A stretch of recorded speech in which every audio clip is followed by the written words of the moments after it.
अस्सलाम वालेकुम व्यूअर्स। मैं हूं मोहम्मद सादल मसूद द ट्रेड पीडिया से।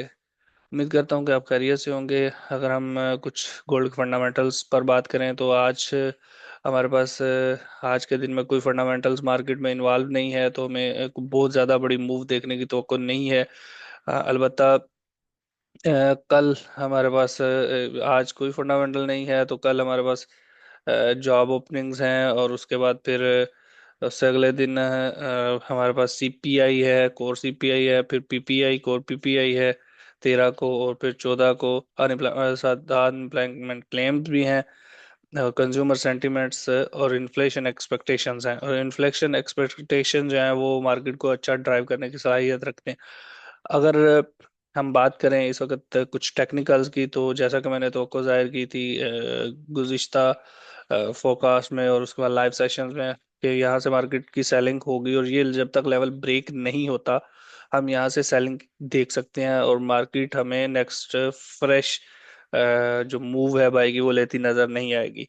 अभी भी वही बात है कि मार्केट इस लेवल को ब्रेक करती है, या 25 से 30 का जो लेवल है इसको अगर ब्रेक कर दिया है, फिर हम एक फ्रेश बाइंग ट्रेंड देख सकते हैं। लेकिन अगर मार्केट इसको ब्रेक नहीं करती तो हमारे पास यहाँ से फिर बहरहाल सेलिंग मौजूद है।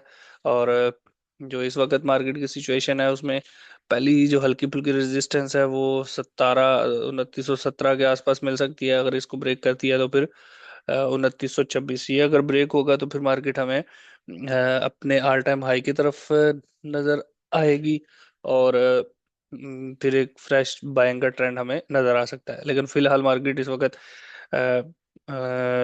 बाइंग के ट्रेंड को कंटिन्यू तो कर रही है, लेकिन सस्टेन है, रेंज एक खास चल रही है। जब तक ये इस एरिया को ब्रेक नहीं करती हम इसको बाइंग के ट्रेंड की तरफ नहीं देख सकते। जबकि अगर डाउन साइड पे हम देखें तो हमारे पास जो सपोर्ट है वो 2900 के पास है, और अगर ये 2900 के पास सपोर्ट में सपोर्ट देती है तो मार्केट बाइंग हो सकती है।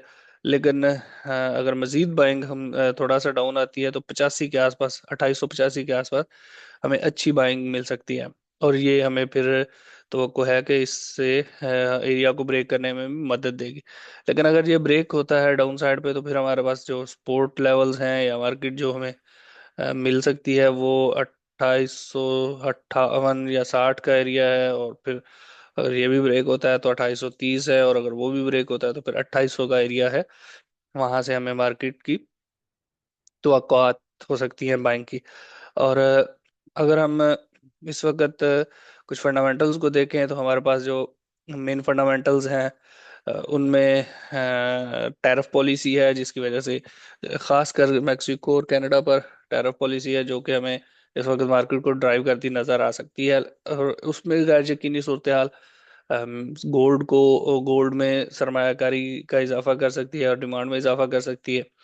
और उसके बाद फिर जो अनएम्प्लॉयमेंट बेरोजगारी में इजाफा है वो 4.1% तक गया है, और उसकी वजह से ये तवक्को है कि गोल्ड जो इन्फ्लेशन या जो इंटरेस्ट रेट है उसको कट लगेगा, और कट की भी तवक्को आता। अब तो 3 कट्स आ गई हैं 2025 में, और अगर ये 3 होती हैं या ये तवक्कुआत में कहीं पे मुस्बत चीज देखने को नजर आती है तो यहाँ गोल्ड हमें बाय होता नजर आएगा।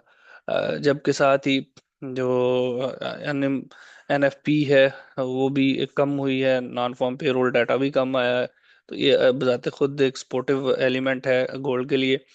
दूसरी तरफ बॉन्ड यील्ड और डॉलर भी कमजोर हो रहे हैं, तो ये भी गोल्ड को सपोर्ट करने वाला एलिमेंट मौजूद है। बहरहाल ये बाइंग की जो असल मूव है वो हम इसके ब्रेक के बाद ही देख सकते हैं कि मार्केट यहाँ से कब इसको ये अपसाइड निकलती है। जब अपसाइड इसको ब्रेक करेगी फिर हम इसको नए एक फ्रेश बाय ट्रेंड की तरफ देख सकते हैं।